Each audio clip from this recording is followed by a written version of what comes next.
If you could just take us through the market performance as we've seen it for the first 2 weeks of this week, first 2 days of this week. Of course, we've had the market falling into negative territory. Yesterday, the market went to the bears.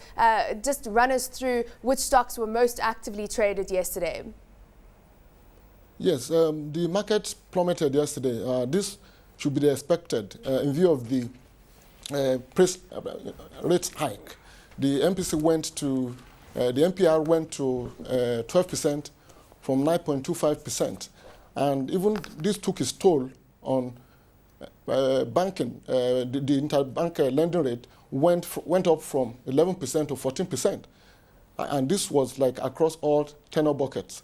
The activities in the banking sector was buoyed by the likes of Guarantee Trust Bank, United Bank for Africa PSC, and Zenith Bank.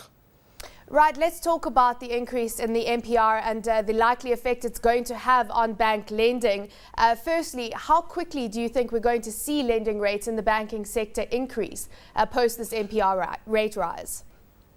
Yes, the rates are actually adjusted. Even on the, when the MPC, the Monetary Policy Committee, while they were meeting, rates had even adjusted upwards. Like I said, rates have moved up across tenor buckets. The interbank lending rate climbed from 11% to 14%. This should be expected because cost of fund has risen. It is expensive to borrow. And since the nominal anchor, which is the monetary policy rate, has been jacked up, it then means that banks it will cost them a lot to borrow money from CBN. And by the time they are lending this to the end users, we should expect also that it to be given out to them at higher rates. So cost of funding has risen, and it becomes a challenge creating credit on the part of the banks. Yeah. Let's just look at one of the initiatives that the central bank also introduced to help stabilize the Naira and inflation going forward. They've also reduced the net open position for banks from 5% to 1%. How is this likely to impact banks' earnings from foreign exchange dealings? One of the policy decisions taken by the MPC was the reduction of the net open position from 5% to 1% of shareholders' funds. This will reduce the volume of money that's available for trading in foreign exchange market. And so the demand pressure on foreign exchange market would come down. And that we will see strengthening the Naira against the dollar. Naira devaluation is, of course, top of mind for many at this point in time, whilst it, of course, increases the imported section of the cost bill. It also helps exporters with, the cost of their goods being cheaper on international markets. Which listed companies do we see benefiting from a weaker Naira at this point in time? One of the advantages of devaluation is to cheapen a country's exports, to make your exports attractive in the international market. And by a corresponding measure, increasing or making imports expensive. That is the policy thrust, really. Given that the CBN had, in a way, maybe like indirect devaluation by its actions, by going by the rate hike, we expect that the Nigerian goods we should be able to compete favorably out there. But you see, the challenge is that the local companies have infrastructural challenges. A lot of money is being pumped into powering their turbines, to run their factories. The basic infrastructures are not there. Roads are not bad. Security challenges and the rest of them. So we may not feel the impact in the immediate term, maybe in the long term. Yeah. One of the concerns going forward, of course, is also the removal of the fuel subsidies. Now, when we're looking at companies that are listed on the stock exchange, are there any of those that have a high energy cost at this point in time and are likely to really suffer as we have those fuel subsidies removed next year?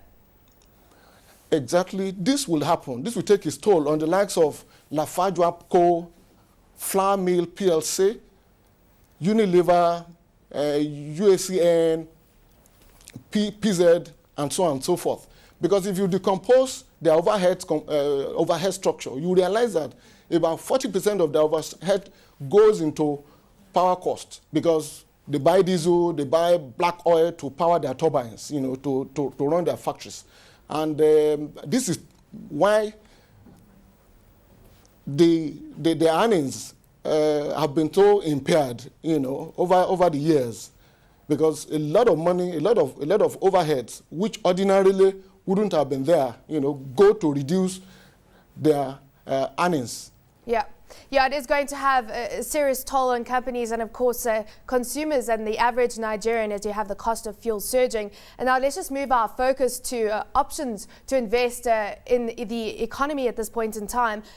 Mutual funds have been cited as an alternative investment to just overall equities. Tell us about the benefits of investing in a mutual fund and which mutual funds you see as offering the best entry point for retail investors. Mutual funds basically are collective investment schemes which enables the fund manager to manage a pool of funds on behalf of its numerous unit holders. Given the trend in the market, there exists an investment opportunity in unit funds or mutual funds. People can now invest in unit fund, particularly fixed income fund, which is targeted at the fixed income instruments, the likes of bonds, money market instruments, fixed deposit, bankers' acceptances, and the rest of them. It is an outlet, which investors can look at. Given the various advantages, which I will quickly highlight, like for instance, cost of transactions is reduced.